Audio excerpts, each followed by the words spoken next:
పరలోకమే నా అంతఃపురం, చేరాలనే నా తాపత్రయం. పరలోకమే నా అంతఃపురం, చేరాలనే నా తాపత్రయం. యేసుదేవరా కనికరించవా, దారి చూపవా. ఇదిగో నా తండ్రి వాగ్దానం చేసినది మీ మీదకి పంపుచున్నాను, మీరు పైనుండి శక్తి పొందే వరకు పట్టణంలో ఇచ్చుడని వారితో చెప్పాను. చాలు. యేసు ప్రభువు వారు తన ప్రజలకు ఏమిస్తున్నాడంటే వాగ్దానం ఇస్తూ ఉన్నాడు. ఏమిస్తున్నాడు? వాగ్దానం ఇస్తున్నాడు. వాగ్దానం ఏ వాగ్దానం ఇస్తున్నాడని మనం చూసినప్పుడు, మనం ఈనాడు సంఘాల్లో వాగ్దానాలు ఇస్తారు. నేను వాగ్దానాలకు వ్యతిరేకిని కాదు, వాగ్దానం వ్యతిరేకిని కాదు, వ్యాగ్దానాలకు అనుకూలమైన వ్యక్తిని కాదు. ఏమంటే పాస్టర్ గారు ఇటు కాకుండా అటు కాకుండా ఎట్లా అనుకుంటారేమో కాదు. కొన్ని ఉన్నాయి, కొన్ని విషయాలు మరణకరమైన పాపములు ఉన్నాయి, మరణం కాని పాపములు ఉన్నాయని చెప్పి యోహాను పత్రికలో మనం చూస్తూ ఉన్నాము. మంచిదే, ఇచ్చుడు అనేది మరణం ఏమి కాదు. ఇదేమి పెద్ద పాపమేమి కాదు, మరణకరమైన పాపం కాదు. అయినప్పటికీ ఒకే వాగ్దానం పట్టుకుని ఉంటున్నది అది దేవుని చిత్తం కాదు. మన వాగ్దానం ఇచ్చిన వాడు నమ్మదగిన వాడు. ఆయన వాగ్దానములు అన్నీ అవునన్నట్లుగానే ఉన్నవని రాయబడి ఉన్నది. కనుక ఈ సంవత్సరం అంతటికీ ఒకే వాగ్దానం కాదు. సంవత్సరం అంతటికి చాలా మంది అంటారు ఈ సంవత్సరం అంతటికి ఇదే వాగ్దానం, ఇది పట్టుకుంటే మనం పరలోక రాజ్యం వెళ్ళిపోతామంటారు. కనుక ఈ వాగ్దానం పట్టుకుంటే పరలోకం పోం, కానీ దేవుని మాటను పట్టుకుంటేనే పరలోకం వెళతాం. ఆ భూమి ఆకాశం గద్దించిన నా మాటలు, నా మాట కాదు, ఆయన మాటలు గద్దించవు, ఆయన మాటలనే మనం పట్టుకోవలసి ఉన్నది. ఈనాడు జనులు ఏమిటంటే తెలుసో తెలియకో ఇదిగో వాగ్దానం పట్టుకుని దీంతో సంవత్సరం అంతా యాత్ర కొనసాగించేద్దాం అనుకుంటారు. కానీ యేసు ప్రభువారు చెబుతున్నారు. ఏమని చెప్తున్నారు యేసు ప్రభువారు? అదిగో నా తండ్రి వాగ్దానం చేసినది మీ మీదకి పంపుచున్నాను. ఏం పంపుతున్నాడు ఆయన? పరిశుద్ధాత్మ శక్తిని పంపుచూ ఉన్నాడు. ఆ పరిశుద్ధాత్మ శక్తి యేసు ప్రభువారు వెళితేనే కానీ భూలోకంలోకి అది రాదు. నేను వెళ్ళకపోతే ఆదరణకర్త మీ వద్దకు రాడు అని చెప్పి ప్రభువారి సెలవిచ్చారు. మరి ఆయనే వెళ్ళకపోతే ఆదరణకర్త రాడడానికి ఏంటి? ఆయనే పరిశుద్ధాత్మ కనుక పరిశుద్ధాత్మైనటువంటి దేవుడు ఆయన మనలో మీలోకి వత్తును అని సెలవిచ్చాడు. వత్తును అంటే ఆయనే వస్తాడు. మీలోకి నేను మరలా వత్తును అన్నాను అనుకోండి, ఎవరు వస్తారు తిరిగి? నేనే వస్తాను. అలాగే యేసు ప్రభువు మీలోకి వత్తును అని చెప్పి ఆయన వెళ్ళాడు. కనుక ఎవరు వస్తారు అనగా పరిశుద్ధాత్మ శక్తి అయినటువంటి యేసుక్రీస్తు వారే మరలా భూలోకానికి మన మధ్యకు వచ్చిన దేవుడై ఉన్నాడు. దేవునికి స్తోత్రం కలుగును గాక. హల్లెలూయా, హల్లెలూయా. కనుక ఈ పరిశుద్ధాత్మ అనేటువంటి వాగ్దానం, ఈ వాగ్దానం మనం నడిపిస్తారు. ఈ వాగ్దానం ఎవరెవరికి ఇస్తారని చెప్పాడు అంటే అపోస్తలుల కార్యములు 2వ అధ్యాయము 39వ వచనం చదవండి. ఈ పరిశుద్ధాత్మ అనేటువంటి వాగ్దానము మీకును మీ పిల్లలకును దూరస్తులందరికీ, మీకును మీ పిల్లలకును దూరస్తులందరికీ ఈ వాగ్దానము. ఏ వాగ్దానము? బాప్తిసం పొందిన తర్వాత మారు మనసు పొంది బాప్తిసం పొంది పరిశుద్ధాత్మను ఇస్తారనేటువంటి వాగ్దానము మీకును మీ పిల్లలకును దూరస్తులందరికీ, అనగా పిలిచిన వారికి అందరికీ. ఎవరైతే పిలువబడి దేవుడి మందిరానికి వచ్చి దేవుడి సన్నిధికి వచ్చి ఆయన ఆమెల బాప్తిసం పొంది ఆయన కొరకు జీవితం తీర్మానం చేసుకున్నారో పిలువబడిన వారి అందరికీ చెందునదని దైవజనుడైన పేతురు గారు వారందరికీ కూడా సెలవిచ్చినటువంటి మాట అయి ఉన్నది. దేవునికి స్తోత్రం కలుగును గాక. హల్లెలూయా, హల్లెలూయా. ఈ వాగ్దానం పెంతుకొస్తోళ్ళకి కాదు, ఈ వాగ్దానం ఐపీసీ వాళ్ళకే కాదు, ఈ వాగ్దానం సంస్థలు పెట్టుకున్న వాళ్ళకే కాదు, ఈ వాగ్దానము ఇండిపెండెంట్ గా జీవించే వాళ్ళకే కాదు. ఈ వాగ్దానం ఎవరనగా మీకును మీ పిల్లలకును దూరస్తులందరికీ. మరి ఎవరైనా సరే ఆయన చేత పిలువబడిన వారందరికీ ఈ పరిశుద్ధాత్మ అభిషేకం అనే వాగ్దానమును పొందుకున్నప్పుడు ఈ వాగ్దానమే మనలను కడ వరకు నడిపిస్తూ ఉన్నది. ఈ పరిశుద్ధాత్మ చేత ఎందరు నడిపింపబడుదురో వారందరూ దేవుడు కుమారులు అనబడదని వ్రాయబడి ఉన్నది. దేవునికి స్తోత్రం కలుగును గాక. హల్లెలూయా, హల్లెలూయా.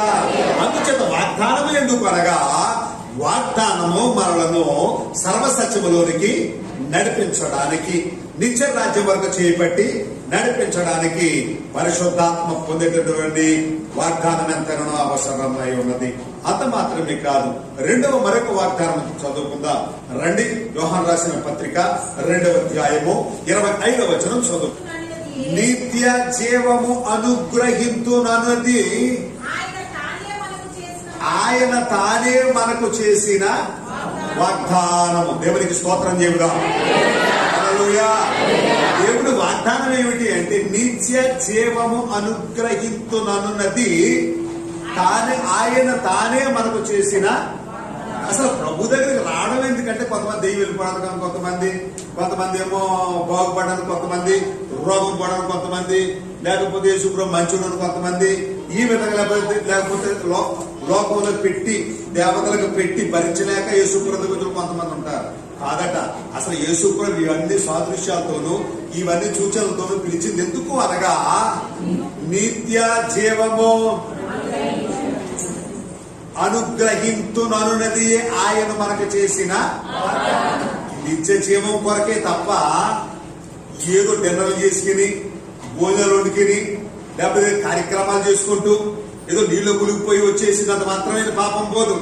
ఆయన వాగ్దాన ప్రకారముగా బాప్తిస్మము పొందితేనే పాప క్షమాపణ నిమిత్తము ప్రతి వాడు యేసుక్రీస్తు నామమున బాప్తిస్మం పొందమని చెప్పాడు.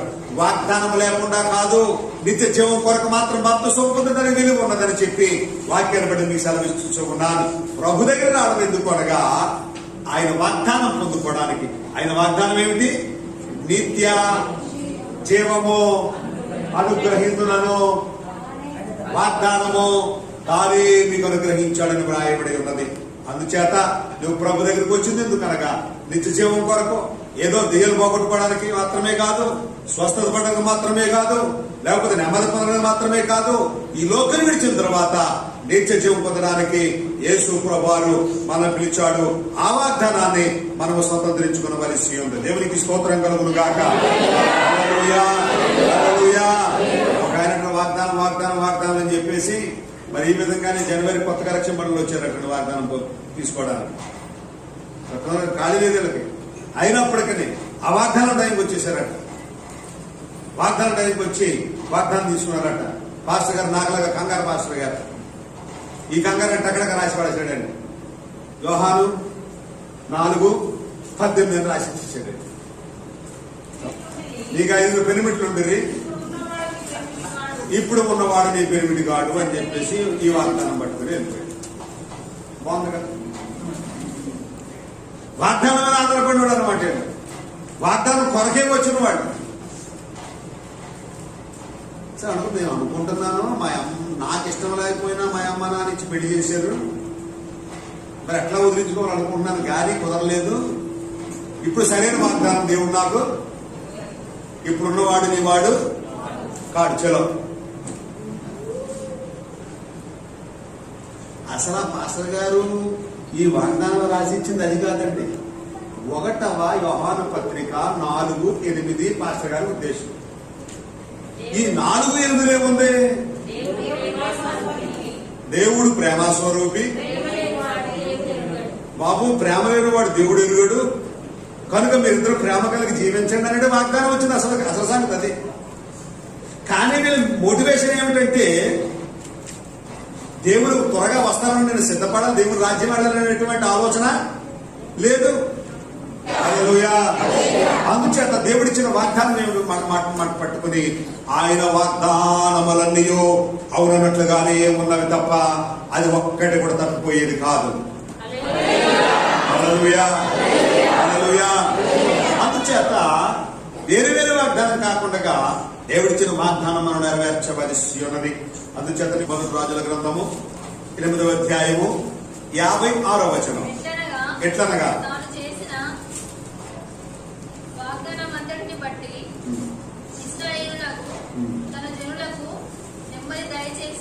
తాను చేసిన వాగ్దానములను బట్టి ఇశ్రాయేలు జనులకు నెమ్మది కలుగు చేసిన యెహోవాకు స్తోత్రము కలుగును గాక. హల్లెలూయా. వాగ్దానం చేశాడు, కానీ వాగ్దానం చేసినటువంటి వాగ్దానములను బట్టి ఇశ్రాయేలు ప్రజలకు ఏం కలిగిందట? నెమ్మది కలిగింది. నీ వాగ్దానం ఏదో ఒకటి పట్టుకుంటే నెమ్మది కలగదు నీకు. నేను ముందు చెప్పినట్లుగా ఆ అమ్మాయి ఆ వాగ్దానం పట్టుకుని ఆ అబ్బాయి ఆ వాగ్దానం పట్టుకుని నెమ్మది కలగదు. ఆయన వాగ్దానాన్ని అవునట్లుగానే ఉన్నవని వ్రాయబడి ఉన్నది. అందుచేతనంటూ ఉన్నాడు, ఏమన్నాడు? ఓ ఇశ్రాయేలు, నేను ఇచ్చిన ఈ వాక్యమును లేదా ఈ ధర్మశాస్త్రమును నీవు అనుసరించిన వేళ, దాని చొప్పున చేసిన వేళ ఈ దీవెనలన్నీ నీకు ప్రాప్తించును. ఈ ధర్మశాస్త్రం అంతటి చొప్పున నువ్వు చెయ్యాలి.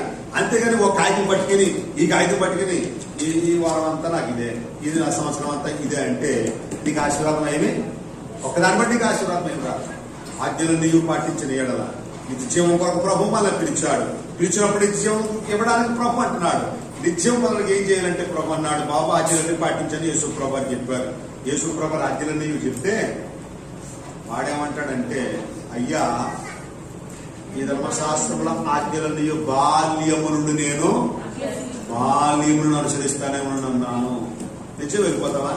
లేదు, ఇంక నీకు ఒక్కడు అనగా ఒక ఆజ్ఞ కూడా నువ్వు తప్పకూడదు అనమాట. ఒక ఆజ్ఞ ఆయన ఒక వాగ్దానం కూడా తప్పకుండా ఆజ్ఞలను పాటిస్తే ఆయన వాగ్దానం మనం స్వాతంత్రించుకోనగలము. దేవునికి స్తోత్రం కలుగునుగాక. హల్లెలూయా, హల్లెలూయా. అంటూ ఉన్నాడు, దేవుని ఆజ్ఞలు పాటించడం వలన, ఆయన వాగ్దానం పొందడం వలన, ఆయన వాగ్దానం మనము నెరవేర్చడం వలన, ఆయన వాగ్దానములను మనం అనుసరించడం వలన, ఆయన ఆజ్ఞలు అనుసరించడం వలన ఇశ్రాయేలులందరికీ ఏం కలిగిందట? నెమ్మది కలిగింది. విశ్వాసమును బట్టి సారా అన్నదట, వాగ్దానము చేసిన వాడు నమ్మదగినవాడు. స్తోత్రం చెబుదామా? హల్లెలూయా. విశ్వాసమును బట్టి వాగ్దానాన్ని పట్టుకుంటావు, విశ్వాసం బట్టి వాక్యాన్ని పట్టుకుంటావా? తెలుసుకోలేను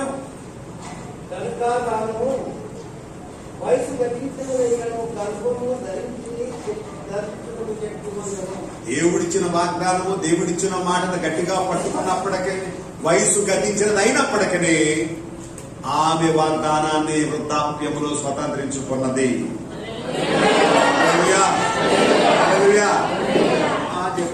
చెప్పాడు కానీ 3 రోజులు ఉపవాసం ఉన్నాను. ఏమి నెరవేరింది? 10 సంవత్సరాలు అడుగుతున్నాను, ఏమి నెరవేరింది? బెతెస్దా కోనేరు దగ్గర 38 సంవత్సరాలకు నెరవేరింది. స్తోత్రం కలుగునుగాక. హల్లెలూయా, హల్లెలూయా.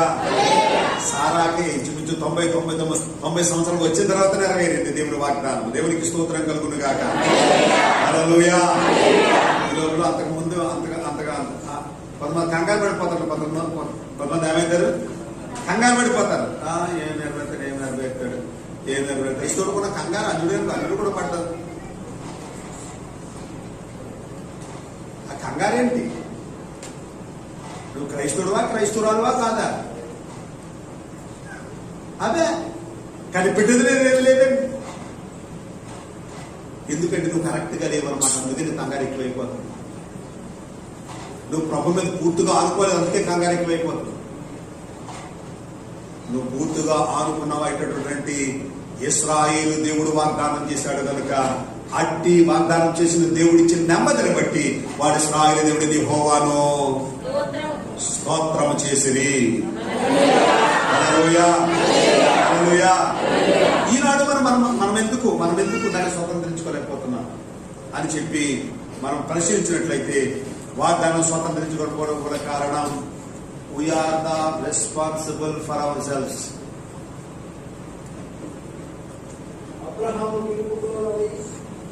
అబ్రహాము పిలుపుకు లోబడిన వాడే.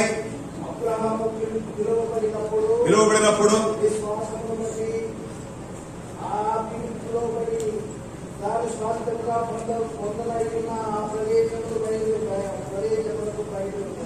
నిన్ను ఆశీర్వదిస్తాను, నేను గొప్ప చేస్తాను అని దేవుడు అబ్రహాముతో చెప్పాడు. ఆ పిలుపులకు లోబడిన వాడు దేవుడిచ్చిన వాగ్దానం చేపట్టుకుని అతడు వెళ్ళాడు, ఆశీర్వదింపబడ్డాడు. హల్లెలూయా, హల్లెలూయా. దేవుడిచ్చిన వాగ్దానం పట్టుకుని గెలిపి అయిపోతున్నారండి. అతడు ఎరుగకయే తెలవకుండా సాగిపోయాడంతే. మనకు అన్ని తెలవాలి. ఎక్కడికి వెళ్ళవాలో తెలియకయే బయలు వెళ్ళారు. స్తోత్రం చెప్తామా? హల్లెలూయా, హల్లెలూయా.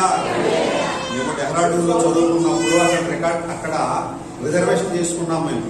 అక్కడ రిజర్వేషన్ ఎందుకు చేసుకున్నాము అంటే మాకేమని తెలియదు, మేము డైరెక్ట్ ఎక్కడికి వెళ్ళిపోతున్నాం, కర్ణాటక వెళ్ళాలని రిజర్వేషన్ చేసుకున్నాం. ఎక్కడికి వెళ్ళాలో తెలియదు, ఎవరో తెలియదు, రిజర్వేషన్ చేసుకున్నాం. ఆ కర్ణాటకలో సేవ చేద్దామని బయలుదేరి వెళ్ళాం. దేవునికి స్తోత్రం కలుగును గాక. హల్లెలూయా, హల్లెలూయా.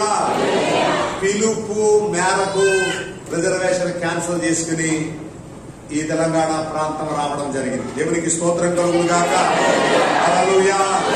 అందుచేత మనము దేవుని యొక్క వాగ్దానమును గట్టిగా చేపట్టుకుని మనం నడవలసి ఉన్నది. ఆ విధంగా అబ్రహాము నడిచాడు, సారా నడిచింది. బైబిల్ గ్రంథంలో దైవభక్తులు నడిచారు, వారు దీవింపబడ్డారు. అప్పుడు మాత్రం వాగ్దానం చేపట్టడం కాదు, వాగ్దానం ఏ వాగ్దానమో చదువుకుందాం. రండి, యాకోబు రాసిన పత్రిక 1వ అధ్యాయము 12వ వచనం చదువుదాం. యాకోబు రాసిన పత్రిక 1వ అధ్యాయము 12వ వచనం. ఈనాడు వాగ్దానం చేపట్టలేకపోతున్నారు. ఎందుకు చేపట్టలేకపోతున్నారు? వాక్యములు ఎందుకు గట్టిగా పట్టుకోలేకపోతున్నారు అని మనం చూసినప్పుడు చెప్పుకొని చదువుకుందాం. రండి. శోధన సహించలేక, శోధన సహించిన వాడు ధన్యుడు, అతడు శోధనలకు పిలిచిన వాడే.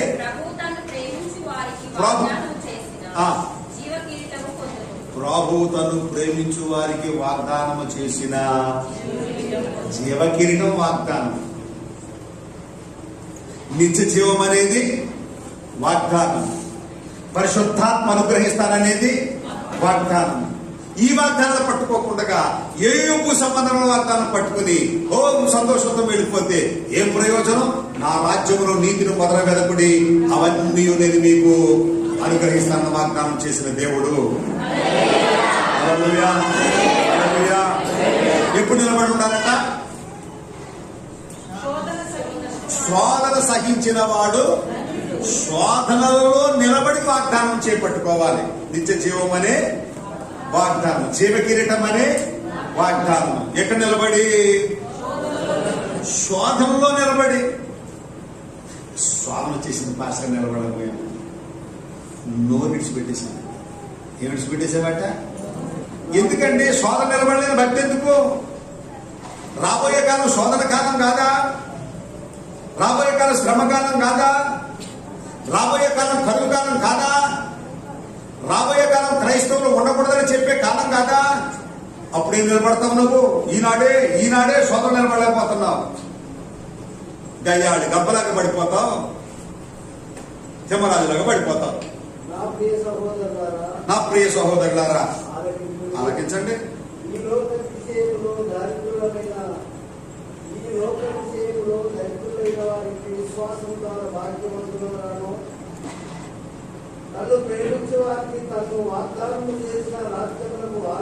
ఆదుగో, తాను ప్రేమించిన వారికి, దేని ప్రేమించిన వారికి? భార్యను ప్రేమించినోడికి, బండిని ప్రేమించినోడికి, భూజాగాలను ప్రేమించినోడికి, భార్యను ప్రేమించినోడికి, భర్తను ప్రేమించినోడికి, ఆయన కంటే దేవుడికి ప్రేమించిన వాడు నా శిష్యుడు కాడు. చలో,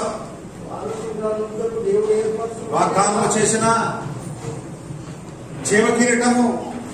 ఏ కిరీటం అట? ఆ పరలోక రాజ్యం అంటున్నాడు. ఏ రాజ్యంలో అది? ఆ పరలోక రాజ్యంలో కిరీటం కొరకు మాత్రమే యేసు ప్రభువారు పిలిచాడు. కనుక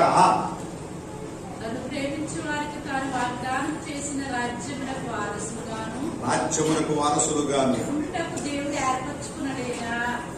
రాజ్యమునకు పిలిచాడు. అంతేగాని ఈ లోకంలో ఏదో శోధన వస్తే పడిపోవడం, శోధన వస్తే ఇష్టానుసారం ఉండడం, శోధన వస్తే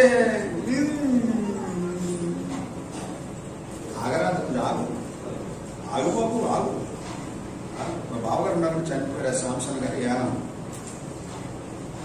లివర్ ప్రాబ్లం చనిపోయారు గత సంవత్సరం. ఎప్పుడు ఆయన దగ్గర తొందరపడేవాడు. ఇప్పుడు బావగారే కదా. ఆగు కదా బాగా ఆగు.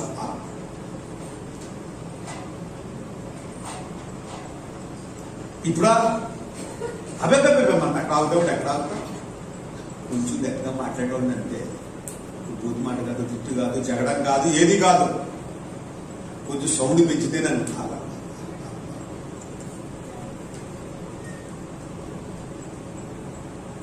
ఈనాడు క్రైస్తవులు అసలు ఆగడం లేదు.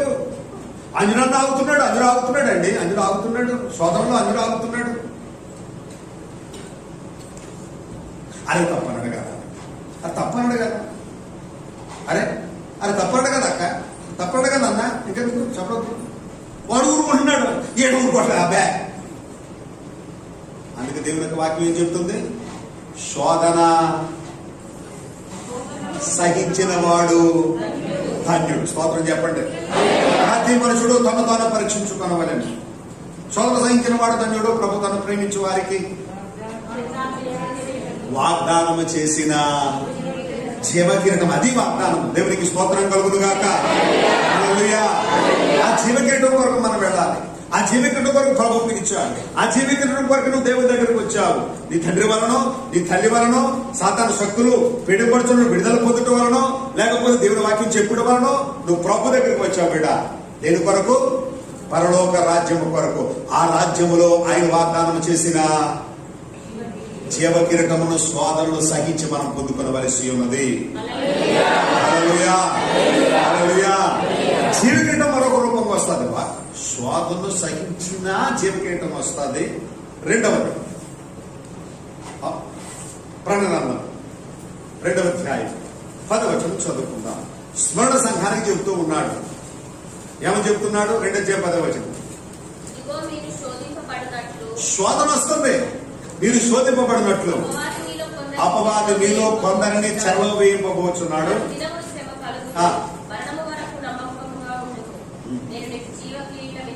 మరణం వరకు నమ్మకముగా ఉండే శోధనలో నేను నీకేమిస్తాను? ఇది వాగ్దానమై ఉన్నది. దేవునికి స్తోత్రం కలుగును గాక. హల్లెలూయా. జీవకిరీటం కొరకు పిలిచాడండి. మన ముందు కోటేశ్వరులు, లక్షాధికారులు ఎంతో మంది వెళ్ళిపోయారు. ప్యాకెట్ లో కట్టేసి విసిరావతల పడేశారు. దేవుని బిడ్డ ఇంకా ఎందుకు ఉంచాడంటే శోధన సహించి సిద్ధపడి జీవకిరీటం పొందుకుంటామని. దేవుడి ఇంకా నన్ను కూడా ఇంకా క్షేమంగా ఉంచిన గొప్ప దేవుడై ఉన్నాడు. దేవునికి స్తోత్రం కలుగును గాక. హల్లెలూయా. హల్లెలూయా. దేవుడిచ్చిన మరొక వాగ్దానం చెప్తాను. రండి.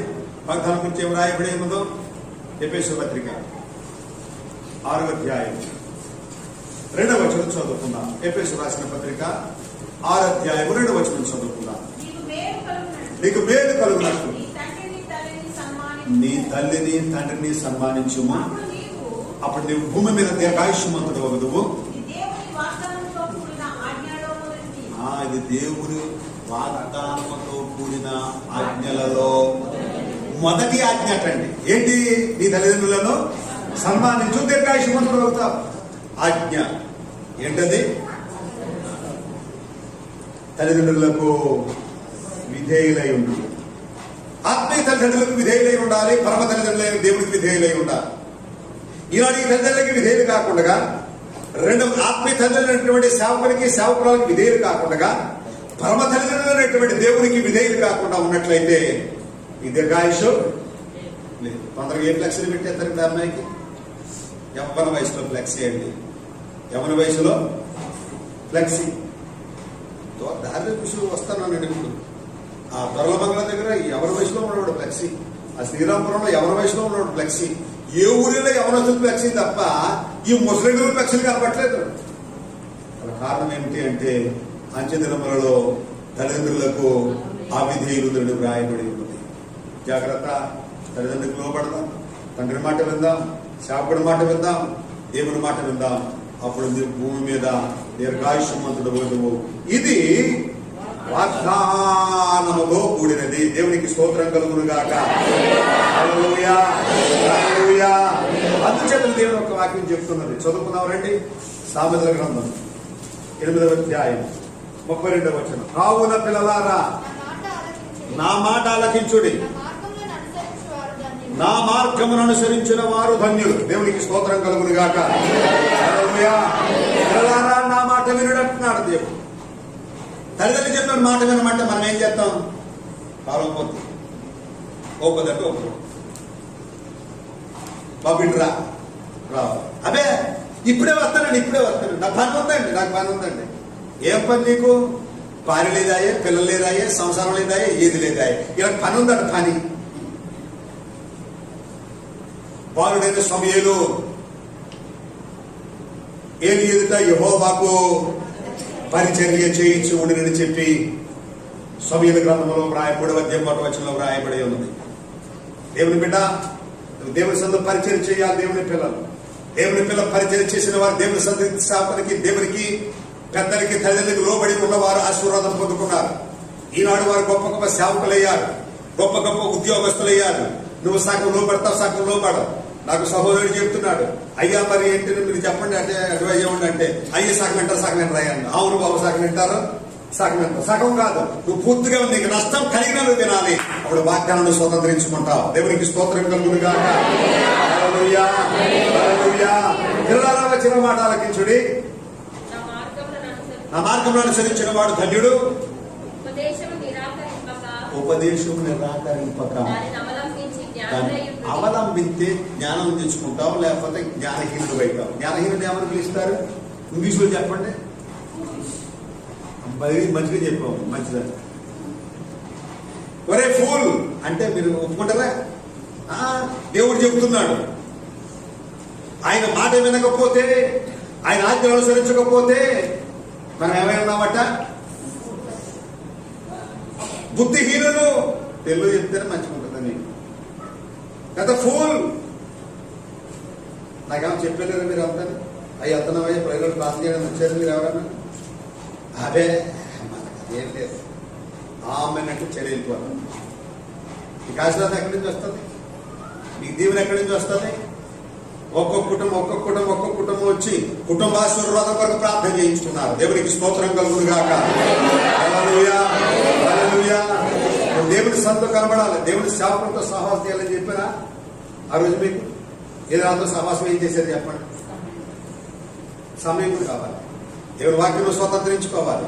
పిల్లలారా, వచ్చిన మాట ఆలకించుడా.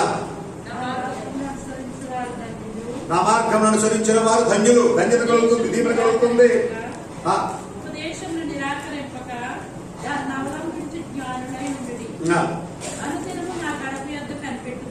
నా గడప మీద ప్రతిరోజు రావాలండి. ప్రతిరోజు వస్తారు మీరు.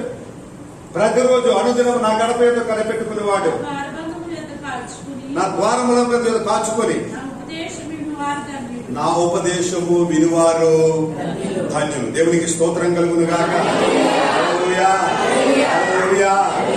అందుచేత పిల్లలకు దీవెన ఆశీర్వాదం కావాలి అంటే దీర్ఘాయుష్మంతుడు తల్లిని తండ్రిని, ఇది వాగ్దానంతో కూడిన ఆజ్ఞలలో కాబట్టి మరి మొదటి ఆజ్ఞ అన్నాడు కదా.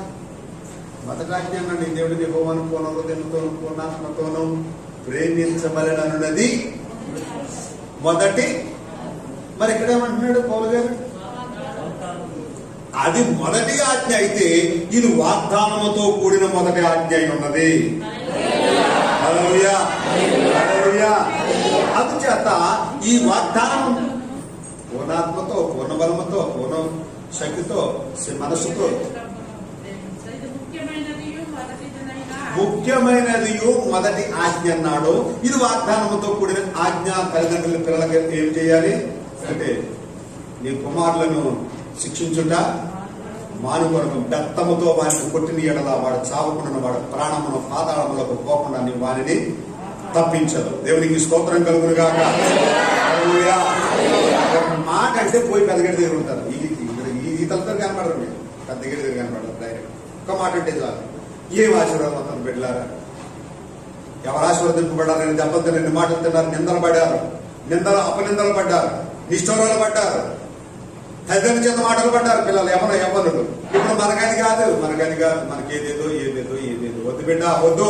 నీవు దీర్ఘాయుష్మంతుడు వగునట్లు నీ తల్లిని తండ్రిని సన్మానించి, మొట్టమొదటిగా ఆత్మ సంబంధమైనటువంటి దేవుడు తల్లిదండ్రి, వాక్యం అందించిన సేవకుడు సేవకుల తల్లిదండ్రి, మూడవదిగా నిన్ను కన్న తల్లిదండ్రులను సన్మానిస్తే వాగ్దానముతో కూడినటువంటి ఆజ్ఞలలో మొదటి ఆజ్ఞ మనం అనుభవించగలం. దేవునికి స్తోత్రం కలుగునుగాక. హల్లెలూయా. ఏమంటే ఇంతగా మేము అనుభవించట్లేదు కదా, కారణం ఏంటి అంటారు. ఇంతగా మేము అనుభవించడం లేదు కదా. వాగ్దానం అని చెప్పారు, మంచిదే. మొదటి వాగ్దానం ఏం చెప్పాను? రక్షణ ఇచ్చిన వాగ్దానం. రెండో వాగ్దానం ఏం చెప్పాను? పరిశుద్ధాత్మ అనుభవం అనే వాగ్దానం. మూడో వాగ్దానం ఏం చెప్పాను? నిత్య జీవమును అనుగ్రహించినది ఈ వాగ్దానం ఆయన మనకు అనుగ్రహించాడు. నాలుగోది ఏం చెప్పాను? జీవకి శోధనలు సహించినప్పుడు ఆయన వాగ్దానం చేసిన జీవ కిరీటము అనుభవిస్తారు. 5వది ఏం చెప్పాను? తల్లిదండ్రులను సన్మానించిన ఎడల దీర్ఘాయుషు, ఈ ఆయుష్ వాగ్దానంతో కూడినటువంటి ఆజ్ఞలలో మొదటిది. ఆపరకు ఒక్క మాట చెప్తాను, ఈ వాగ్దానాలను అనుభవించాలి అంటే కీర్తన గ్రంథం 15వ అధ్యాయం 4వ వచనం చదువుకుని ప్రార్థించాలి. కీర్తన గ్రంథము 15వ అధ్యాయము 4వ వచనం.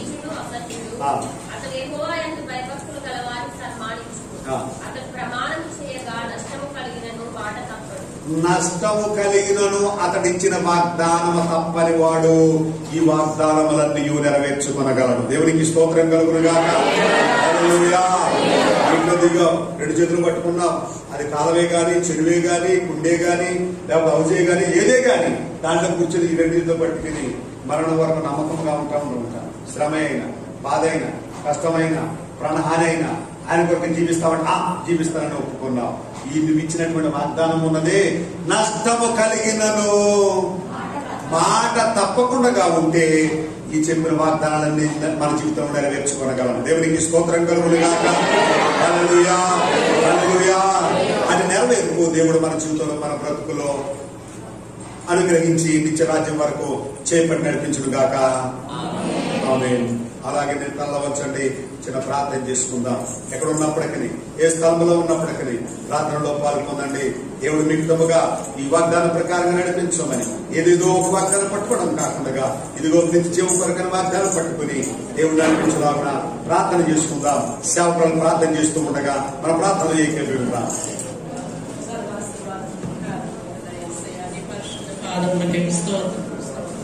గతించిన 2020 సంవత్సరం అంతా కాచి కాపాడు తండ్రి.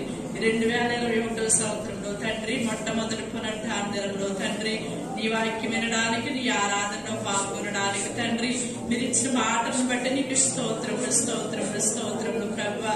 బైబిల్ గ్రంథంలో మా కొరకు అనేక వాగ్దానములు మాకు దాచి ఉంచావు తండ్రి, మా కొరకు వ్రాసి ఉంచావు తండ్రి. నీకు స్తోత్రాలు స్తోత్రాలు స్తుతులు తండ్రి.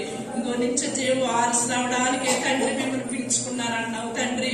ఇది వాగ్దానంతో కూడింది అయినందున అంటున్నావు కదా ప్రభువా. స్తోత్రములు ప్రభువా. రక్షణ వాక్యం కూడా వాగ్దానం అన్నావు తండ్రి. స్తోత్రములు ప్రభువా. ఆ రక్షణ మాకు ఇచ్చావు తండ్రి. కడ వరకు మేము నమ్మకంగా జీవించే మనసును, శక్తిని, బలమును మాకు నీ బిడ్డలకి, సంఘానికి దయచేయాలి ప్రభువా. ఇంకో నా ప్రభువా స్తోత్రములు తండ్రి. ఇంకో తల్లిదండ్రులు విధేయులై ఉండమన్నావు తండ్రి. ఇది ఆజ్ఞలో మొదటిదంటున్నావు తండ్రి. వాగ్దానంతో కూడిన ఆజ్ఞలో మొదటిదంటున్నావు తండ్రి. స్తోత్రములు ప్రభువా. శారీరకమైన తల్లిదండ్రులకి, సేవకులైన తల్లిదండ్రులకి మీ లోబడే మనసును మాకు దయచేయండి ప్రభువా. ఈ వాక్య ప్రకారం నడిచే శక్తి మాకు అందరికీ దయచేయండి ప్రభువా. స్తోత్రములు తండ్రి. ఇంకో విత్తమైన వాక్యం సాధారణ ఎత్తిపోకుండా మా హృదయాల్లో, బిడ్డ హృదయాలు ఫలించడానికి కృప చూపమని యేసు క్రీస్తు నామమున అడుగుచున్నాము తండ్రి.